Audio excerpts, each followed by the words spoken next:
Welcome back to another video. In this video I'm going to be predicting the Premier League games, and this is being recorded on Friday at 4:30. So if I don't get it out in time, don't crucify me, but I will do my absolute hardest to get it out before the Liverpool game, so it doesn't seem like I'm cheating if I happen to get it correct. But anyway, without any waffle needed, there are 10 Premier League fixtures spanning across Friday to Monday. As you guys all know, if you watch these videos, you would know the games. But I'm going to run through them anyway and give my prediction based on knowledge that I think I have. I'll very much be proven wrong, but we're going to do it throughout the season. Every Friday there'll be a video predicting these games. And we're going to do a points system if that's the way it kind of goes out. So I'm going to be predicting scoreline and also just a random goal scorer. It's not usually going to be the main striker because that would be boring. Like, I'm not going to pick Haaland and Salah because they're going to score 80% of the weeks anyway, so there's really no point putting them in. But anyway, starting off the Premier League campaign, the league leaders start us off. Liverpool face Bournemouth, and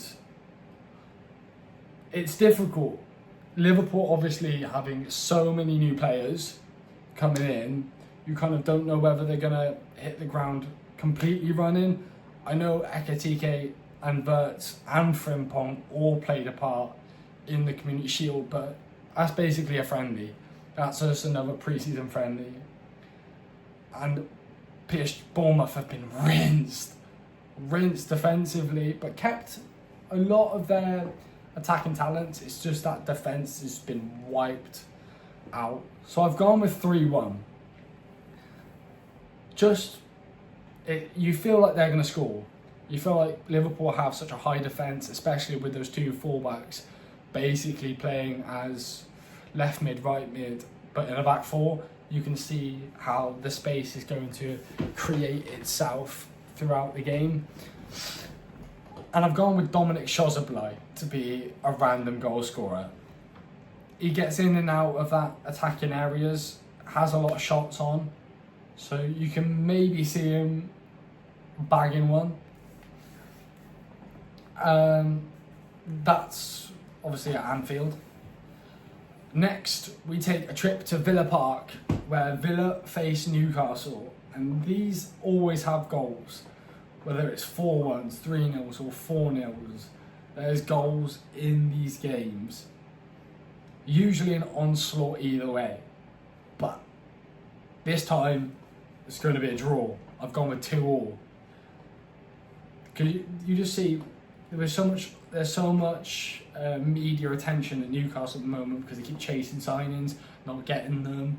Obviously they've signed Alanga, but they could lose Isak. I don't think he's playing. They could lose Isak to Liverpool by the end of the window. It's not looking good up there. Yes, both teams will be competing in that top 7,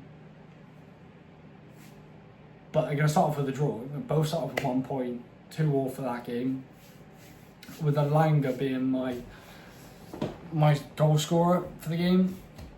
Next, we head off to the Amex, where Brighton face Fulham. Again, Brighton have made a few signings. De Koipier from Club Bruges. You got that Greek striker who I'm not even going to begin to pronounce, but he's there. But losing Adingra, João Pedro. So Fulham, unchanged. Not seen anything from them. So they're going to have a rough start to the season and rough few games and then sign somebody in. So I've gone with 2-0 to Brighton. Sunderland, we head off to the Stadium of Light for the first time in the Premier League in a few years, which I'm glad to see. And no better start than a ropey West Ham side from last season. you don't know who this is going to go. I've gone with 1-1. You can't really predict Sunderland to beat West Ham, even though they have made a few very good signings, but so have West Ham. West Ham have signed Kyle Walker-Peters, that Juve guy, who I believe is on that left-hand side.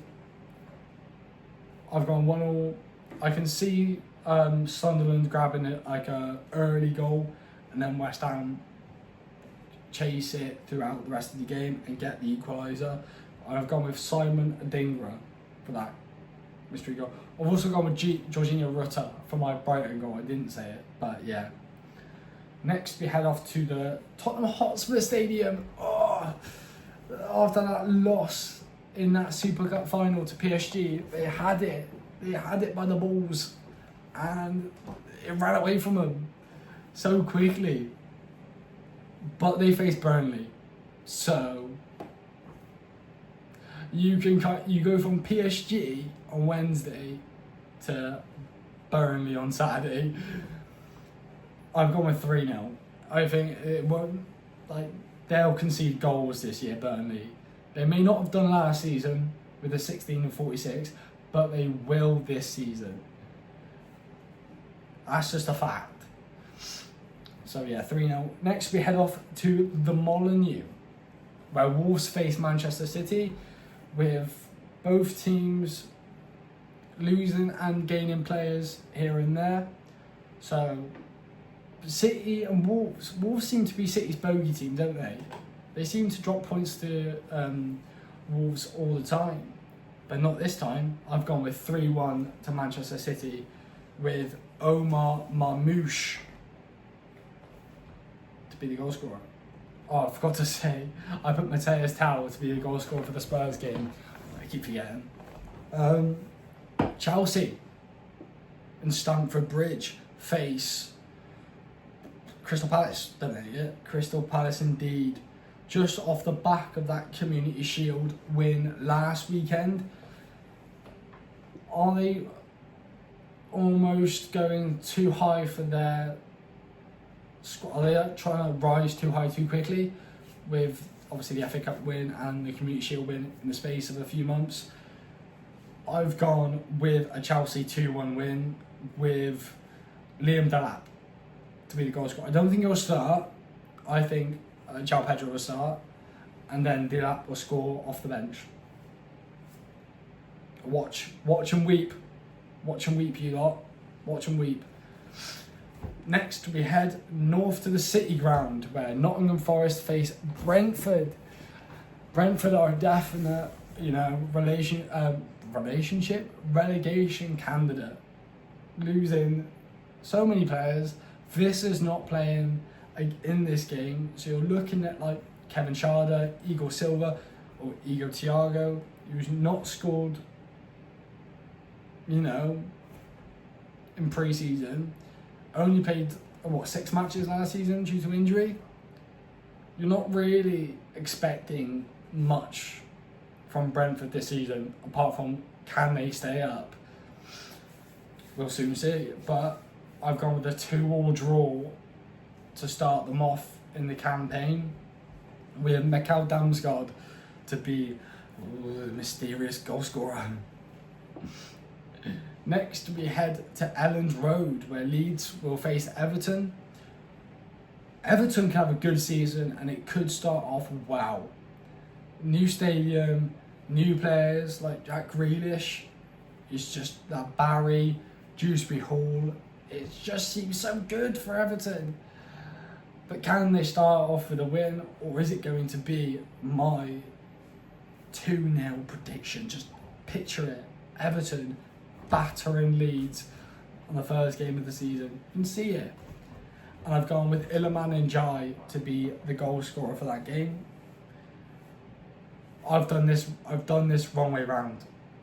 Leeds Everton play Monday, but I'll just do Man United Arsenal anyway. Man United will face Arsenal at Old Trafford. Has so much changed for Arsenal? Are they going to really gel to be able to perform the way that they should be performing? Yes, they will be. 3-1 to Arsenal with Victor Gyökeres scoring 2. He's scoring 2. He's doing it. He's scoring a brace. Because that's what he does. And I'm putting it on paper. I'm putting it here for you lot to mock me when he gets injured and doesn't play for 6 months. But yeah, that's it. Those are my predictions for game week 1 of 38. We're going to come back next Friday and review them and do next week's predictions in the same video. So yeah, we're going to watch all the games, watch the games that we can, and we'll see how I got on. But for the meantime, I'll see you lot in a bit. Peace.